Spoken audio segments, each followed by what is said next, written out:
galchu. Rabbi milki nu galchu. Nu offalchu. Milki nu galchu. Rabbi harka kenna guba ansu. Injifanno nu galchu.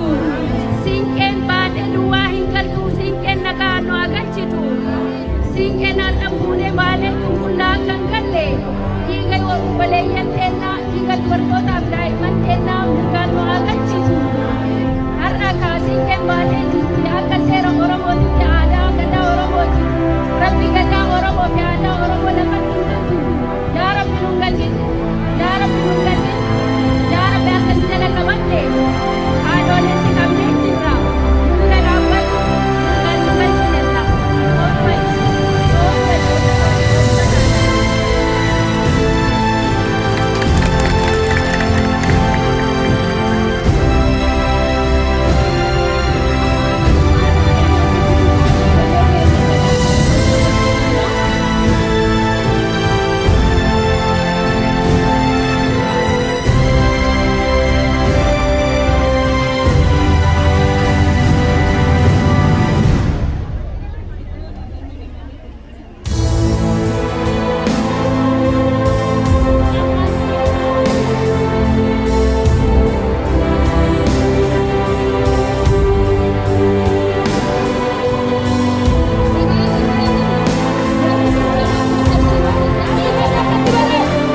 Biyya keessatti si biyya alaatti baay'ina kan argitanii itti gammadaa mira Oromoon du'aanii dhumatti duutu dhumatti duudhaanii sodaanna du'a sodaanna garbummaa jalatti hin bitamnuumi haga duudha dhumannutti hin falmannaafi qarraa fi qarraan harkaan qabannee haga bilisummaa dadhabannutti malatti hin galluumi tokkummaan Oromoon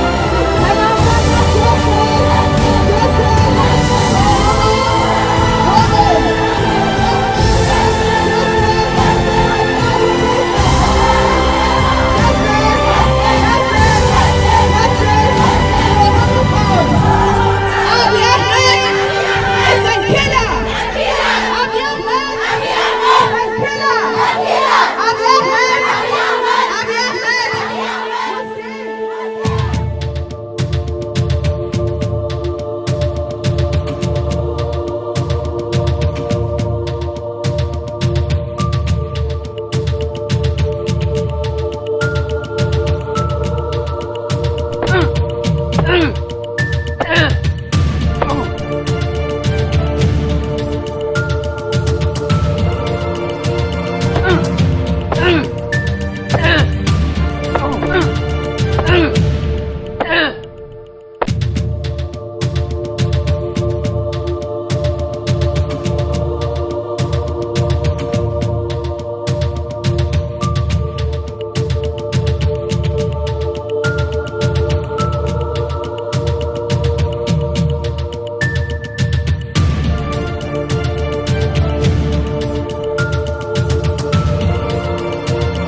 Die krijgen buitendoor.